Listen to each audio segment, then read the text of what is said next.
मित्रों नमस्कार। हमारे एस्ट्रोसोल कार्यक्रम में आपका बहुत बहुत स्वागत है। मित्रों, आज हम आपके समक्ष रखने जा रहे हैं हमारे नभमंडल का या सौर मंडल का सबसे बड़ा ग्रह सूर्य। सूर्य एक ऐसा परिचय है जन्म कुंडली के लिए ज्योतिष में कि सूर्य सबका आधार, सबका स्वामी, सबका पिता और आत्मा का कारक सूर्य को माना जाता है।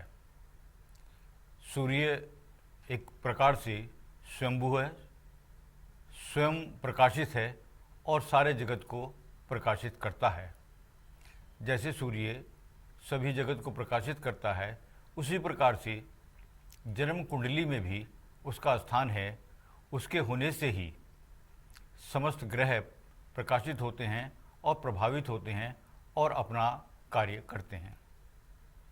यदि सूर्य न हो तो बाकी सभी जो ग्रह हैं उनसे जो आने वाली रश्मियां हैं, जो किरणें हैं, जो इस पृथ्वी पर, इस भूमंडल पर, समस्त भूमंडल को प्रभावित करती हैं और उस पर स्थित समस्त जड़ चेतन, पशु पक्षी, मानव, पेड़ पौधे आदि सभी को प्रभावित करती हैं।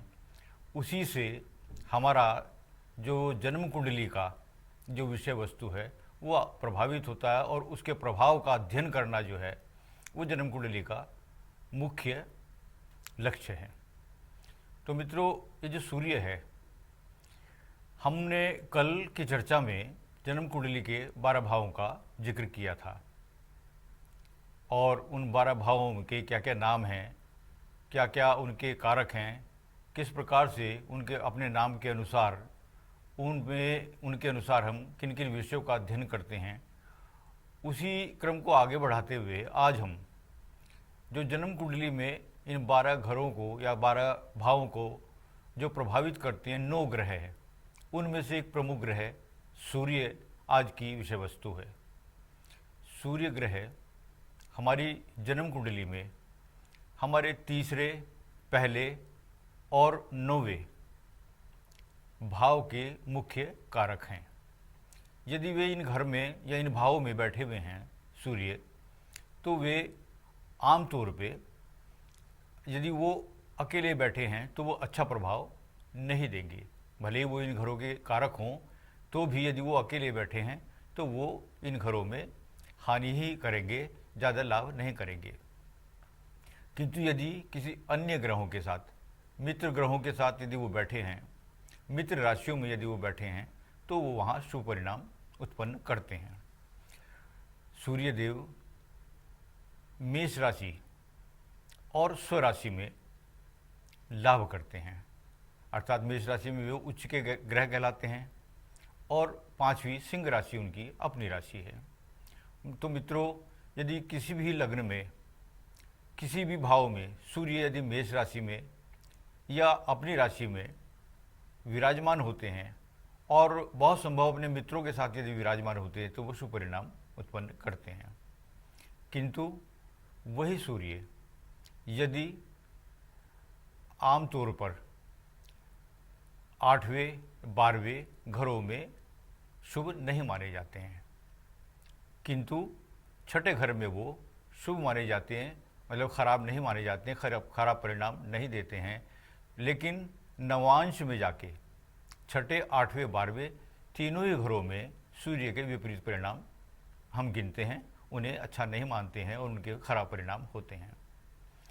मित्रों, सूर्य एक ऐसे ग्रह हैं जो जहाँ भी बैठते हैं और जहाँ भी दृष्टि डालते हैं आमतौर पर उनके शुभ परिणाम या अच्छे परिणाम नहीं कहे जाते हैं, क्योंकि ये पाप ग्रह कहलाते हैं और पाप ग्रह की जो स्थिति है किसी भी घर के लिए वो शुभ नहीं कही जाती है।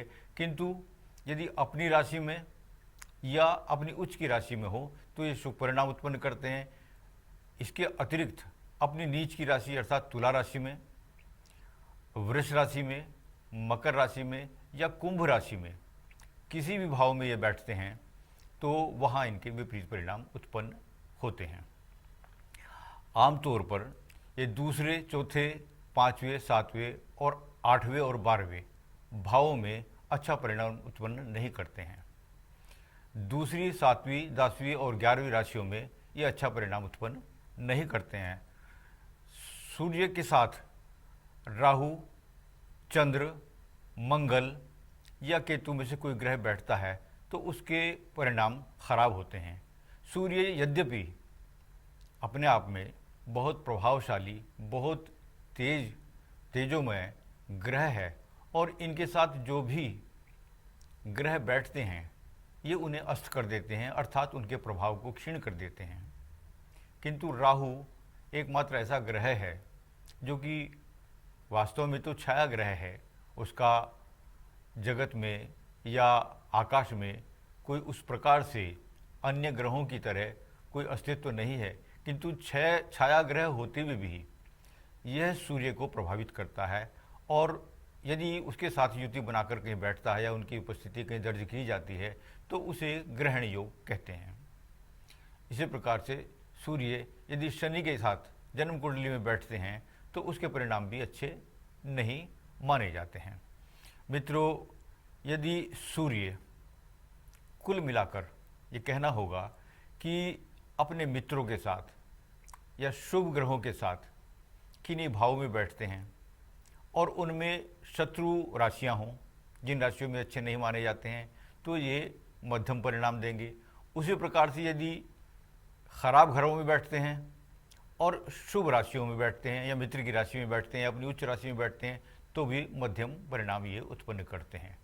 किंतु यदि सूर्य जिन घरों के कारक हैं उन घरों में केंद्र में या त्रिकोण में या लाभ स्थान में या दसम भाव में, मित्रों, यदि सूर्य देव बैठते हैं और उनमें शुभ राशियों में, मित्र की राशियों में या अपनी उच्च राशि में बैठते हैं तो ये हमेशा ही शुभ परिणाम उत्पन्न करते हैं। और शुभता का तात्पर्य होगा कि ये जातक की आत्मा में बल उत्पन्न करते हैं, उसके व्यक्तित्व में प्रभाव उत्पन्न करते हैं, उसका यश, उसकी कीर्ति चारों तरफ फैलती है। राज्य से संबंधित सभी कार्यों में, मुकदमे से संबंधित सभी कार्यों में जातक को सफलता मिलती है, राजनीति में सफलता मिलती है, समाज में उसकी उन्नति होती है और उसका यशमान बढ़ता है। मित्रों, सूर्यदेव एक ऐसे ग्रह हैं जो अपने साथ बैठे हुए अन्य ग्रहों को भिन्न भिन्न डिग्रियों पर, भिन्न भिन्न अंशों पर उन्हें जो है प्रभावित करते हैं और उन्हें अस्त करते हैं। जैसे सूर्यदेव मंगल को 17 डिग्री पर प्रभावित करते हैं और शनि को 15 पर, चंद्रमा को 12 पर, शुक्र को 9, बुध को 14 और गुरु को 11 अंश पर प्रभावित करते हैं। इस प्रकार से इन ग्रहों की स्थिति यदि सूर्य के साथ जो बताए गए अंश हैं, इन अंशों के साथ विद्यमान होती है तो ये ग्रह अस्त कहलाते हैं और इनसे अधिक दूरी बढ़ने पर ये अस्त नहीं कहते हैं। और उन भावों में जहाँ पर सूर्य और ये ग्रह इकट्ठे बैठे हुए होते हैं, ये अपना अपना सेपरेट, अपना अपना अलग अलग प्रभाव देते हैं और प्रभावित करते हैं। ये अपने प्रभाव में आकर पूरा प्रभाव दिखाते हैं और ये असर कारक रहते हैं, अर्थात अस्त होने पर यह प्रभाव क्षीण कर देते हैं, किंतु अस्त नहीं होने पर ये अपना पूरा प्रभाव और परिणाम उत्पन्न करते हैं। मित्रों, आज हमने आपके समक्ष जन्म कुंडली के अंदर भिन्न भिन्न भावों में, भिन्न भिन्न राशियों में सूर्य ग्रह की उपस्थिति के बारे में आपको बताया है, ताकि जन्म कुंडली की विवेचना करते समय, जन्म कुंडली का अध्ययन करते समय, जन्म कुंडली का आंकलन करते समय हम जातक को ये बता सकें कि सूर्य देव की उपस्थिति के कारण जन्म कुंडली पर जातक के व्यक्तित्व में, जातक के भाग्य में, जातक के भविष्य में, जातक के व्यापार में, कर्म में और उसके जीवन में घटने वाली घटनाओं पे उसका क्या प्रभाव होगा। इसको हमें बारीकी से अध्ययन करना चाहिए। और सूर्य देव यदि अकेले बैठे हैं तो क्या प्रभाव होगा, यदि युति के साथ बैठे हैं तो क्या प्रभाव होगा, छठे, 8वें, 12वें में बैठे हैं तो क्या प्रभाव होगा। मित्रों, इसको अध्ययन करते समय इस बात का भी विशेष ध्यान रखना चाहिए कि लग्न कुंडली और नवमांश कुंडली में दोनों में ही सूर्य की स्थिति को आकलन कर लेना चाहिए, तभी हमें कोई फलादेश कथन करना चाहिए। और ये समस्त फल जातक को विंशोत्तरी दशा के समय में जब वह समय चलता है, वो उसमें या तो सूर्य की महादशा हो या सूर्य का किसी भी ग्रह की महादशा के अंदर अंतर आ रहा हो, तो अंतरदशा के फलस्वरूप इनके प्रभाव विशेषतः प्रकट होते हैं। मित्रों, मैं समझता हूँ सूर्य के संबंध में एक सामान्य सा परिचय मैंने दिया है, और इस परिचय को हम भिन्न भिन्न सभी बाकी के जो ग्रह बचे हैं उनकी राशियों के अनुसार, उनके भावों के अनुसार उनके क्या परिणाम जन्म कुंडली में होंगे, हम आगे इसको लेकर चलेंगे। आज के लिए इतना ही पर्याप्त है। मित्रों, यदि ये कार्यक्रम आपको अच्छा लगा हो तो कृपया हमारे इस कार्यक्रम को लाइक करें, शेयर करें और हमारे चैनल को सब्सक्राइब करें। नमस्कार, धन्यवाद, फिर मिलते हैं।